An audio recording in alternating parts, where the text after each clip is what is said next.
শাকিব খান অবশ্য শাকিব খান কি করবেন প্লিজ, আমাকে না। আমি এই পোস্ট অ্যানসার করে করে আমি নিজেই ঝামেলা আছি। হ্যাঁ আমি নাই শাকিব খান এখন একজন যুবতী যাকে বলে বাংলা ব্যাপার না। আমি আসলে পোস্ট দেই না। দেখেন আমি একটা কথা বলেছি, আমার যে ভেরিফাইড পেজটা এটা আমার অ্যাডমিনরা চালায়, তারা কখন কি পোস্ট দেয় সেটা আমি আসলে জানি না। সামটাইমস আমি পোস্ট দিই যেটা আমার দেওয়ার, আপনারা বুঝেন। কিন্তু যে পোস্টগুলো দেওয়া হয় সোহমের সাথে কাজ করা, সূর্যের সাথে কাজ করা, বাপ্পির সাথে কাজ করা, সাইমনের সাথে কাজ করা, সো এত ছবি করে ফেলেছি, 12টা ছবি রিলিজড অলরেডি। সো মানুষ যদি এখন বলে যে আমাকে লাইক জানে না যে কোন কোন কাজ করেছি, তার জন্য আসলে দুঃখ লাগে না, কারণ তখন তো আসলে সোশ্যাল মিডিয়াটা ছিল না এইভাবে, তাদেরকে জানানোর জন্যই করা।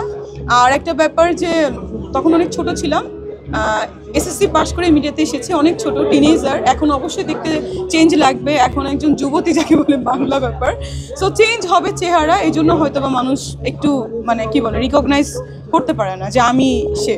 লাভ স্টেশন থেকে যদি আজকের দিন পর্যন্ত ধরি মিষ্টির যাত্রাটা, মিষ্টি এখন নিজেকে আসলে কিভাবে মূল্যায়ন করে বা নিজেকে কিভাবে নিজেকে নিয়ে? লাভ স্টেশন যখন আমি করেছিলাম অনেক ছোট ছিলাম, টিনেজার। সো ওটা আমি বুঝে না বুঝে বলবো না, ওই ছবিটা আমার সুপারহিট ছিল এবং অনেক ভালো গেছে। অনেক আমাকে নিজেকেও দেখলে ভালো লাগে যে না আমি ছোটোবেলায় এত ভালো কাজ করেছি। সো কোনো আক্ষেপ নেই আমার কোনো কাজে। এখন হয়তো ওর থেকে ভালো কাজ করব।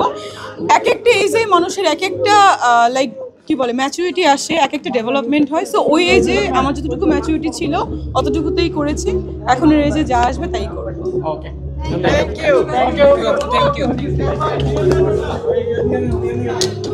মিষ্টি আপনি দুইবার করে নিয়েছো?